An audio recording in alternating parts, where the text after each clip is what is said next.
Clause মানে আমরা এই ধরনের কিছু সেন্টেন্স তোমার আমরা দেখছি দুইটা ক্লজ থাকে, সেই দুইটা ক্লজে টেন্স স্ট্রাকচারটা কি হয় এটা আমরা বলে দিচ্ছি। আমরা আগে দেখছি যে একটা যদি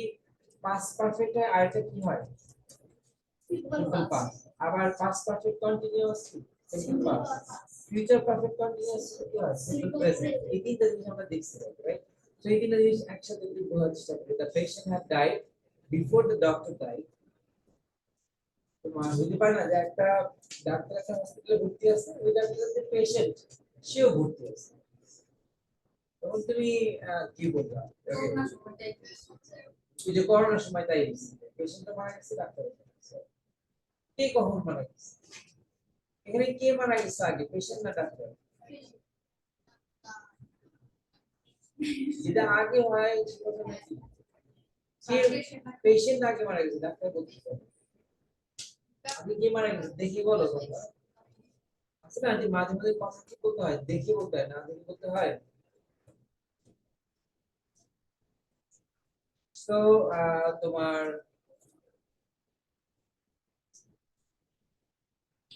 so, they had been waiting at the airport for hours before the sun rose. এটা কোনটা? এটা রাইট। একটা সিম্পল পাস আর এটা কি পাস পারফেক্ট টেন্স। আর by the time you start your read the vision, you will have been fasting almost 1 month. এটার মধ্যে একটা কি ফিউচার পারফেক্ট কন্টিনিউয়াস আছে কি সিম্পল পাস। এই যে তিনটা বিষয়, ধরো আমি তোমাকে পরীক্ষা কিভাবে দিতে পারছি না, তুমি যেন এই মতো প্র্যাকটিক্যালি ব্যবহার করতে পারো। তুমি ভাবতেছো তুমি একটা কথা বলবে, কাউকে তুমি বলবো যে আহ, আমি আসার আগে, হ্যাঁ, আমি আসার পূর্বেই এসিটা 2 ঘন্টা ধরে চলতে থাকবে। বলতে বিকালে আমি বাসায় আসার আগে এসে 2 ঘন্টা ধরে চলে, আমি একটা আরডিনো দিয়ে একটা মোমেন্ট মেশিন করছি, আমি যা চালাই দিই তাহলে আমি বাসায় পৌঁছানোর বিকালে আমি বাসায় পৌঁছানোর আগে এসিটা 2 ঘন্টা যাবত চলতে থাকবে। তাহলে আমি তুমি ভাবলাই যে তুমি তোমার ফ্রেন্ডের সাথে কনভারসেশন করতে গেছে, তুমি কিভাবে বলবে? So now that is the thing যে এটার উপর বেস করে যদি আমরা কি দিই, এগুলো তো লিখছো, এগুলো তো আগে এক্সাম্পল গুলো লিখছো, যদি এটার উপর বেস করে আমরা এক্সারসাইজ করি, তোমার সেই এক্সারসাইজের ধরনটা কেমন হবে? যেমন পরীক্ষায় থাকে right correct form of the verb giving the bracket, এবং ব্র্যাকেট জিনিসটা আমি এবং তোমাকে এই ব্র্যাকেটের ভার্বটা বেস ফর্মে আছে, কি ফর্মে আছে বেস ফর্ম। তুমি হচ্ছে এন্টায়ার সেন্টেন্সটা পড়ে এইটার অ্যাকচুয়াল কারেক্ট ফর্ম লিখবা, এবং লিখে হয়তো ওকে বলবো যে rewrite the sentences with the correct form of the verb in the bracket. Rewrite the sentence পুরো সেন্টেন্সটা তখন লিখতে হবে, কি করতে হবে? পুরো সেন্টেন্সটাই লিখতে হবে, সম্পূর্ণ সেন্টেন্সটা তোমাকে লিখতে হবে। বলো আমি তো জাস্ট বলছি write correct form of the verb given in the bracket. If I can ask you that rewrite the sentences again, putting correct form of the verb given in the bracket. তাহলে সম্পূর্ণ sentence হবে। আবার এখানে আমি কি লিখবো, will have been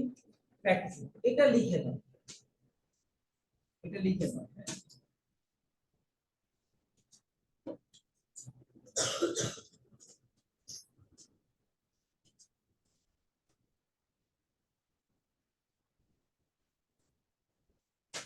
ওই যে বাই নেক্সট উইক, এটা তো আমরা বুঝলাম যে ফিউচার টেন্স হবে। দুইটা ক্লু ছিল, দুইটা ক্লু তো কি কি ক্লু এই সেন্টেন্সটা বোঝার জন্য আমাদের কাছে কিছু দুইটা ক্লু ছিল।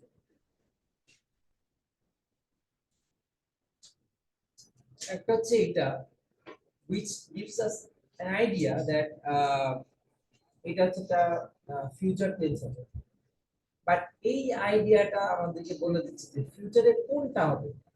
এটা বলতেছে ফিউচার, আর এটা বলতেছে পারফেক্ট কন্টিনিউয়াস।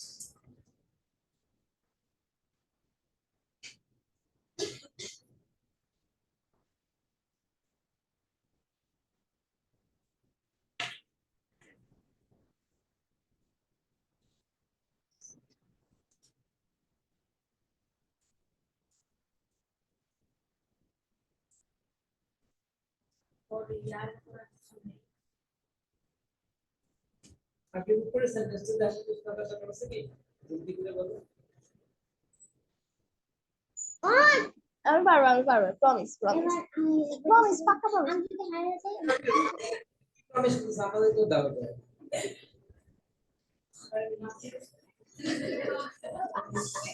সবাই ভয় পাচ্ছে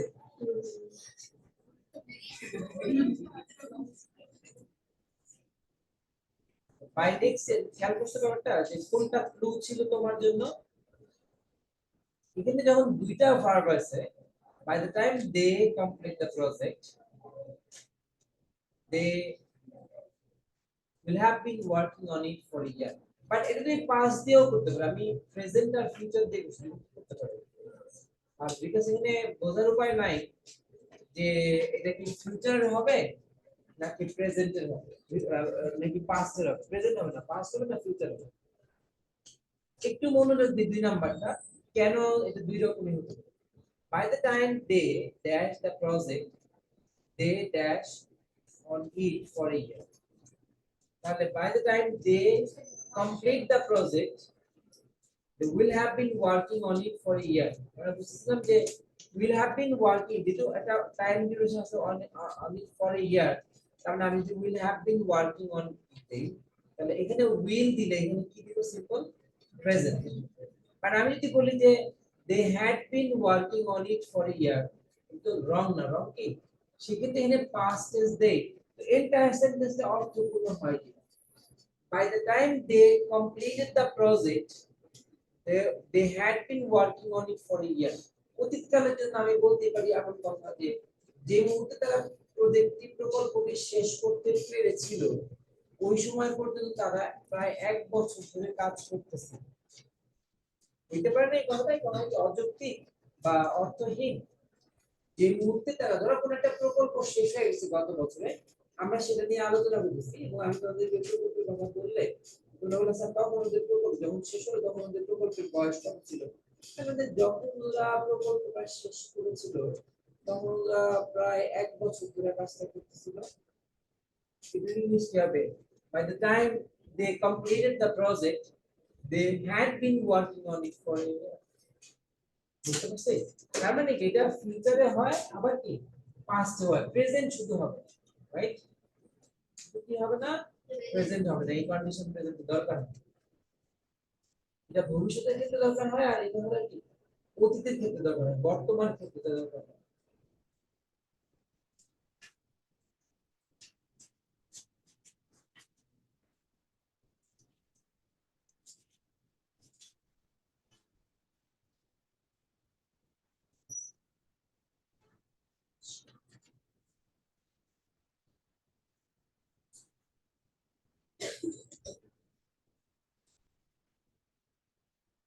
স্পষ্ট ভবিষ্যতের দিক স্পষ্ট কিছু লেখা থাকে যে না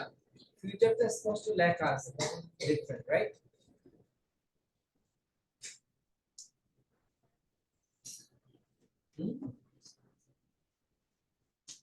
এতক্ষণ পরে লিখে শুরু করছো আমি দিয়ে রাখছিলাম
পরের 4 নাম্বার ঠিক করো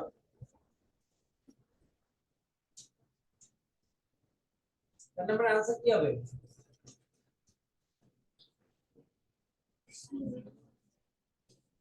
হ্যাঁ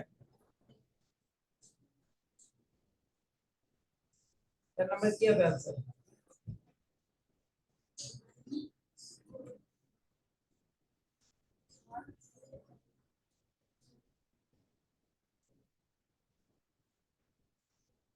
will have been বলন ওই যে বাই নেক্সট ইয়ার আছে একটা হচ্ছে যে বাই নেক্সট ইয়ার এটা একটা ক্লু আমি তো ক্লু গুলো দিচ্ছি তোমাদেরকে বলছি ক্লুটা লিখে যে ফর এ ডিকেড ডিকেড মানে কি কিউব রাইট এই টাইম ডিউরেশনও আছে এবং কোন পয়েন্টে হবে সেটাও আছে দুটো রেফারেন্স আছে will have been বলন থিওরি রাইট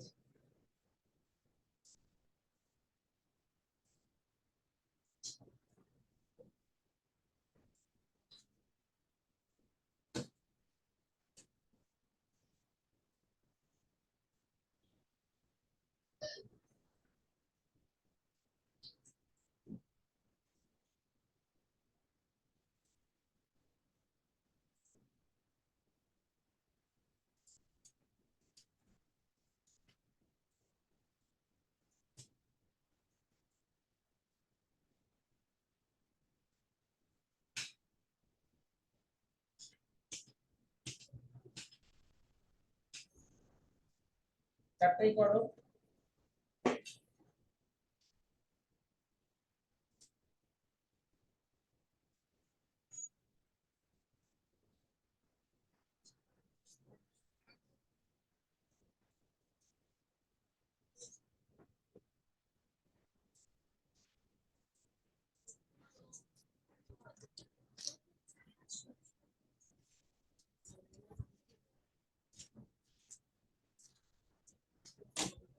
তো ওই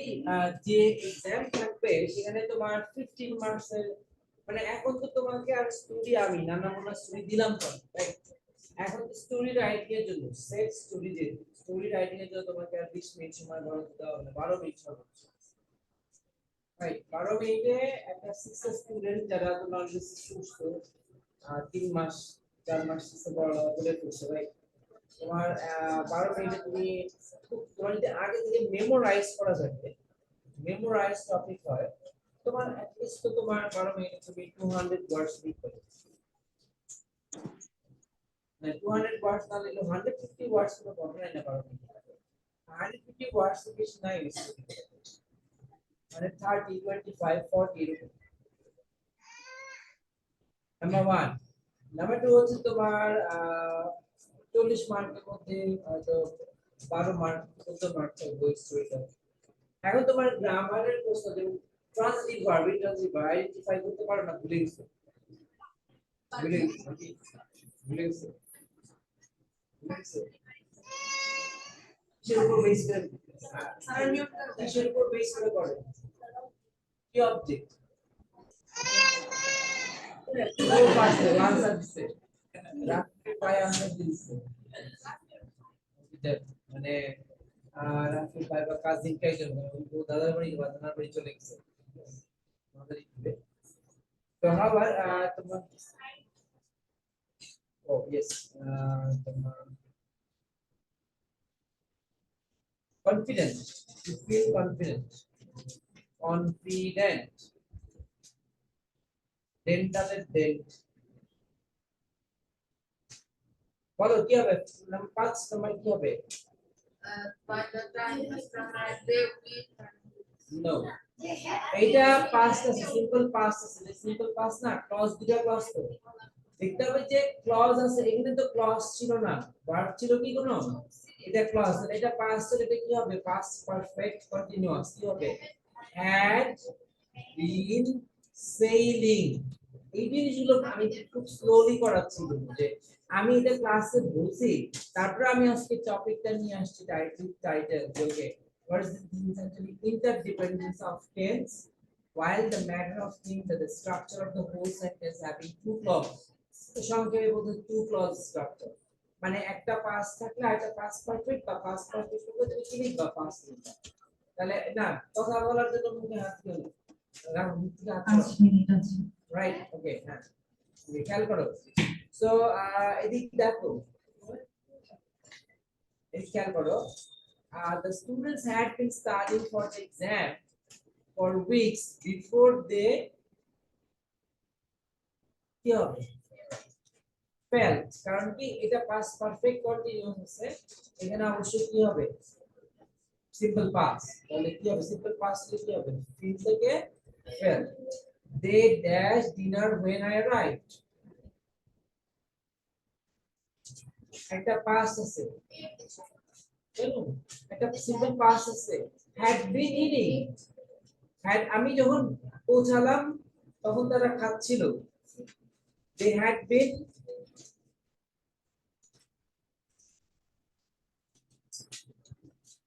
টাইম ডিউরেশন নাই, সবসময় তার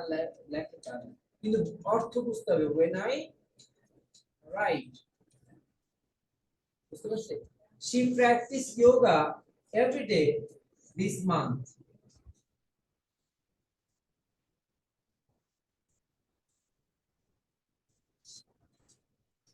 অনেকেই both is correct কিন্তু কি হবে বলো she has been practicing,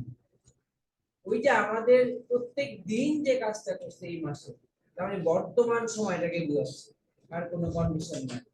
every day this month আজকেও করছে, she has been practicing yoga every day this month, এই মাসটা পুরোটা জুড়ে করছে, কাজটা শেষ হচ্ছে বাট এখনো তার রেজাল্ট বর্তমান, she has been practicing, তুমি লিখতেছ না কেন, তোমার মনে হচ্ছে লেখা দরকার নেই, সব লেখার আনসার লেখা, she has been practicing, তো এই প্রশ্ন থাকবে 10 মার্ক দেওয়া হবে, দুই পাঁচটা প্রশ্ন থাকবে, তোমার স্টোরি গুলা পড়বা, স্টোরি রাইটিং মানে 12 মিনিট বা 13 মিনিট বা 14 মিনিট আমি time,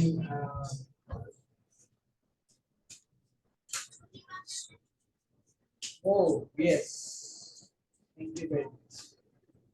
thank you very much, ও সুবিধা হয়ে গেছে আমার জন্য, তোমার নাম বলো, মুনিবা যারা, খুব সুন্দর একটা ছবি, ছবি লাইট দেখো খুব সুন্দর, এলিভেশন হয় রাইট, ঠিক আছে ছবি আঁকতে পারে কিনা,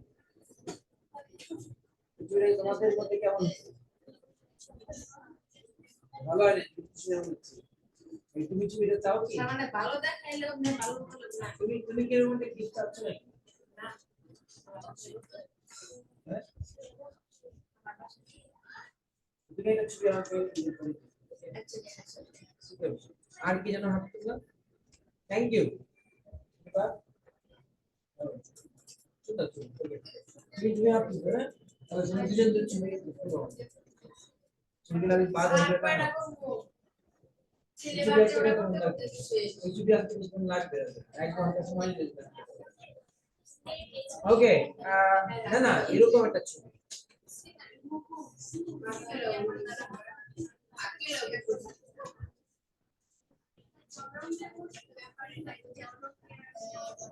আচ্ছা বুঝতে পারছি বিষয়টা,